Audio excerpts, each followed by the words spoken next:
De-icing strategy. Once the aircraft has been fully de-iced, then it is time to consider the prevention of any further ice contamination prior to takeoff by the application of an anti-icing treatment. To prevent frozen contamination on aircraft surfaces, the anti-icing operation requires that fluids be distributed uniformly over surfaces. In order to control uniformity, all horizontal surfaces must be visually checked during fluid application. The correct amount is indicated by the fluid just beginning to drip off the leading edge.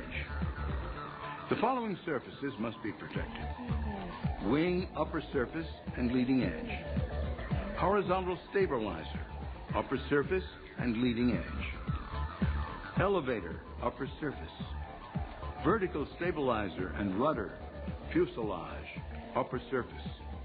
On the wings, the best results are obtained by starting the spraying at the highest part of the wing section and proceeding towards the leading and trailing edges. On vertical surfaces, start at the top and work down.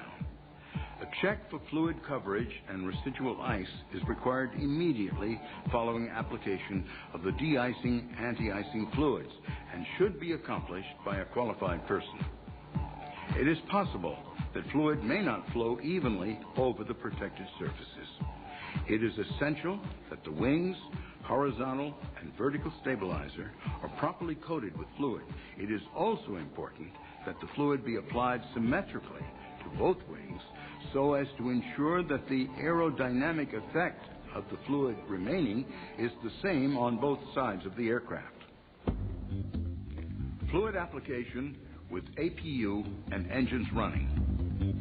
Engine or APU operation may be affected by ingestion of combustible, de-icing, and anti-icing fluids. Damage to internal parts may occur, and there is a potential risk of fire hazard. Therefore, the fluid must not be sprayed directly into engine and APU intakes. In addition, engine and APU bleeds must be off during fluid application, and packs must be off to avoid smoke being drawn into the air condition system. APU operation should be restricted while anti-ice fluid is being sprayed, and if APU operation is absolutely necessary, the preceding recommendations must be followed.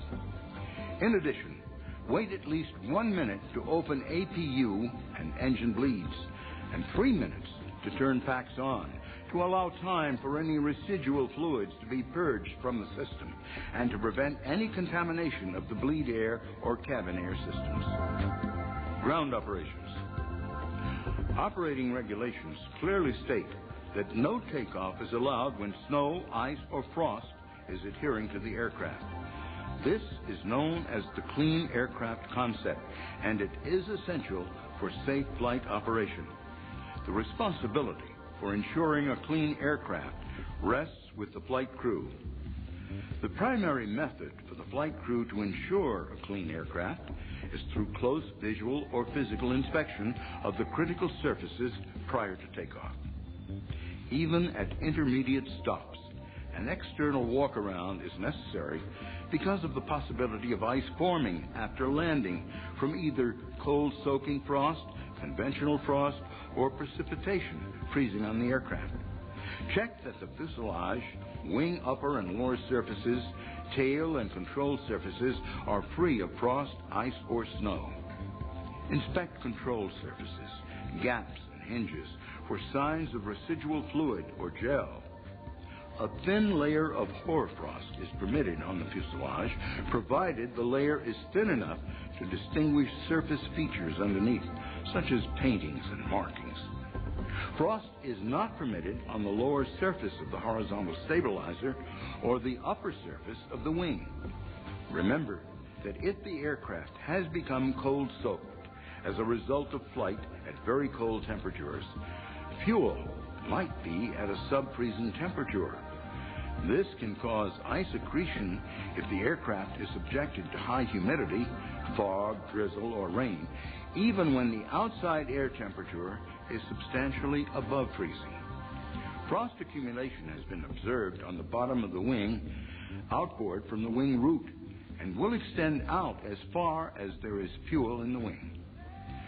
Up to 3 millimeters, that's 1/8 of an inch, of ice is allowed on the lower surfaces of the wing in this location. Check to determine that the landing gear wheel well area, landing gear doors and mechanisms are unobstructed and clear of ice and snow. Check that the engine inlet is clear of ice or snow, and that the fan is free to rotate. Ensure that all ice deposits are removed prior to engine starting. Check the APU air inlet to ensure that it is clear of ice or snow. During the pre-flight walk-around, ensure that the following areas are clear of ice and unobstructed: pitot tubes, static ports, TAT probes, AOA vanes, all inlets, outlets, and vents. At the completion of the walk-around, if ice, snow, or frost is discovered, de-icing and possibly anti-icing will be required. After you have done a thorough pre-flight for icing and de-iced and anti-iced as necessary, you have taken the appropriate actions to ensure a safe takeoff. Dealing with any in-flight icing condition now becomes the flight crew's next icing-related task. Flight operations.